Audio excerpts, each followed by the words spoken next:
What's going on, guys? Welcome back to NolanTCG, and we are back here today for another deck profile, and this time, it's for Blue Eyes. So I've been kind of half wanting to build this for such a long time, and I couldn't decide what I wanted to do. Ultimately, we eventually lost LP anyway, so I wasn't able to build that super massive combo kind of variant that you can see running around. So we've gone for a control build, and we are going to try and get into Fridays being some more creative things, stuff that's outside of the meta, stuff that's not necessarily going to win a YCS, but stuff you're going to have fun with when you're playing around. So if you are excited by that and want to see some more not necessarily casual decks, but more rogue tier stuff on Fridays, do hit that subscribe button if you are new here, because we are always happy to have new people on the channel. And as always, let's get on into this deck profile.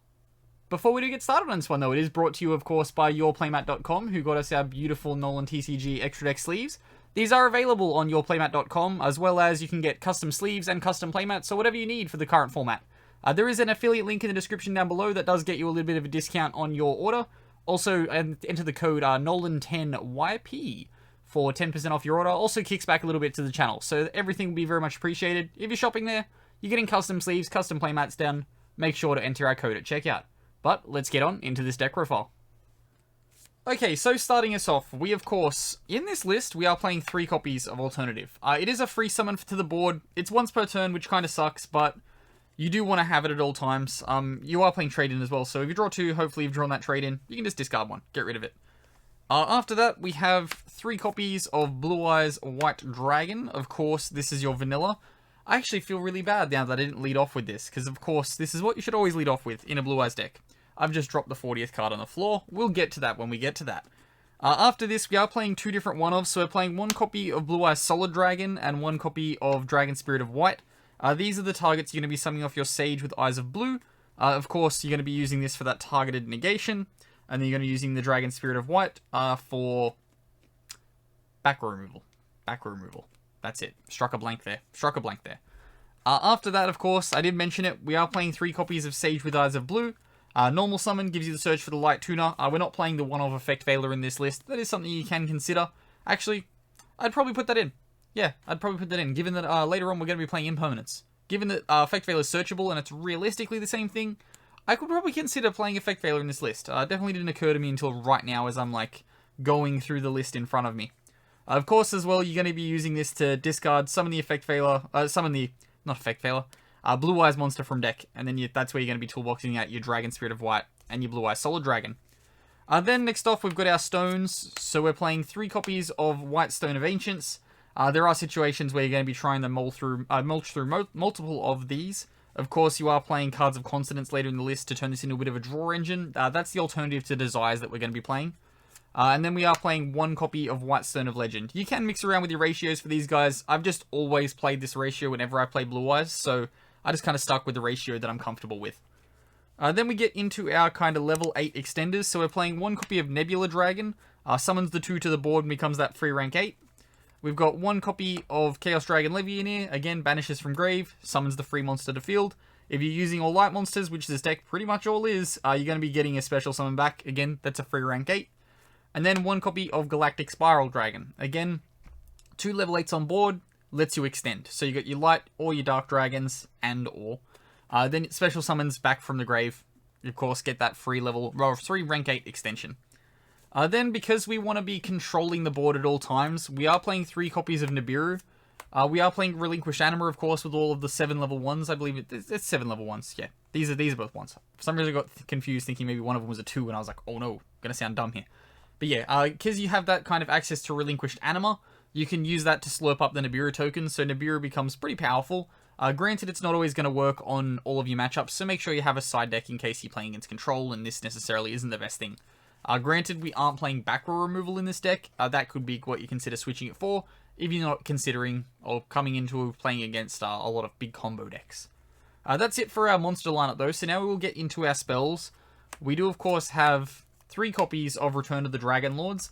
It's not once per turn, so you may as well max out and play 3 of it. Also get that Baylink style protection. Remember when we used to refer to Baylinks as a Return of the Dragon Lord style effect that banishes, protects, and doesn't activate? Well, I just referred to it as a Baylink, and now I feel disgusted. Then we get into the rest of our spells. We've got 3 copies of Melody of Awakening Dragon, because it searches all the important stuff in your deck. 3 copies of Trade-In, because it draws with basically everything else in your deck. Cards of Consonance. That's going to be being used for your stones to get you those free draw 2. Of course, they all prop off when they're discarded, so you're going to be using those effects as well. Then we'll get into our trap lineup. So like I said earlier, we want to be controlling the board as much as we can with this deck. So we're playing 3 copies of Torrential. With the return of the Dragon Lords, you can use it to protect when you've got the Torrential. So, of course, good times, good times. You don't have to worry about blowing all of your stuff. Of course, the Synchro in the extra deck does protect your dragons as well. Then we get into the rest of our trap lineup. So we are playing, like I said earlier, the 2 copies of Infinite Impermanence. You can honestly probably switch these for Effect Failure, or at least maybe 1 Effect Failure, given that it's searchable, and then maybe play a different power trap with the other Infinite Impermanence switch out. Then for the last 2 cards, there is 1 more card. We dropped it on the floor, remember? If you've been watching this whole thing with the audio, we dropped the 40th card. So number 38 and 39 are 2 copies of Solemn Strike, and then we'll grab the other card off the floor. Sorry if I just talked really loud into the microphone. But the last card is 1 copy of Skill Drain. We want to return to Monkey. We are playing a lot of big beat sticks, and if we're playing against a big combo deck, something that's only playing like small attack monsters that spam onto the board and use effects, we want to Monkey. We will activate Skill Drain, and we will punch them in the face. And then hopefully we will win. Okay, now next off we have the extra deck, and like I said earlier, we are playing the Synchro package still, so we are playing 2 copies of Blue Eyes Spirit Dragon. You get the tag out, you get the negation, you can stop your opponent from like soul charging, even though soul charge isn't a thing anymore. But it can still stop effects like that do summon 2 back. Maybe if your opponent's playing Goki, it stops that. Think about that for a second.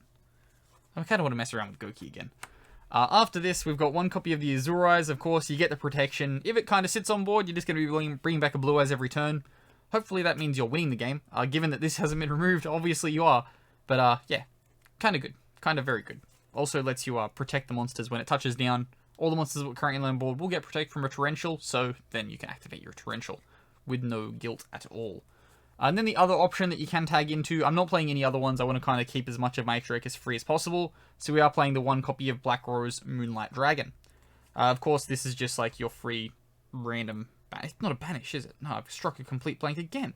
It targets... It bounces. It's a bounce. It's not... I knew it didn't pop, and I was like, but it's not a banish. What is the third thing? Shuffle? But no, it's a bounce.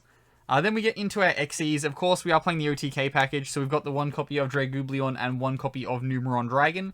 I'm not playing the 9 Hard Earth Dragon. I just simply don't own it. There is 1 at my locals. However, we've gone into lockdown, so I can't go to my locals and go and pick up that 1 copy, which I would have preferred to have done before this deck profile, but ultimately we're stuck with the way we are. The other option we do have is the 1 copy of Hope Harbinger. Of course, I wouldn't recommend summoning Hope Harbinger off Dragublion. It is just going to burn your Dragublion, and then you won't be able to make your Numeron Dragon. So, yeah, don't do that. Then we get into the rest of our XEs lineup. So we are playing 1 copy of Sanaphon the Sky Prison. Can floodgate out a lot of decks in the current format. Then we get into our Zeus line. So we are playing 1 copy of Cypher Dragon, 1 copy of Ulama Photon Dragon, and 1 copy of Zeus. This just gives you access to double Zeus. Of course, you can toolbox out a bit and use these 2 effects if you just want to be able to Zeus once. Get a bit more extra disruption. Just keep in mind that your Cypher Dragon will stop you from being able to attack in that case.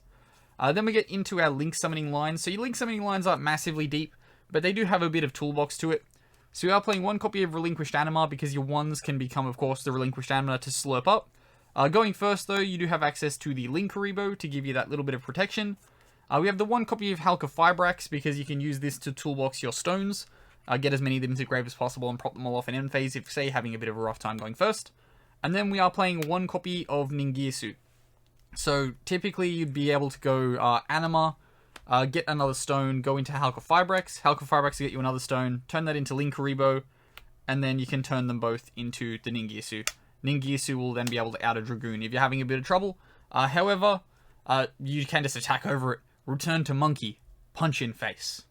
But that wraps up here for the deck profile for this one. So as always, if you do have any recommendations or things you would change, do make sure to comment them down below. I'm always happy to take in advice and see how you guys build, of course. But as always, I've been Ben from NolanTCG, and have a good afternoon, everybody.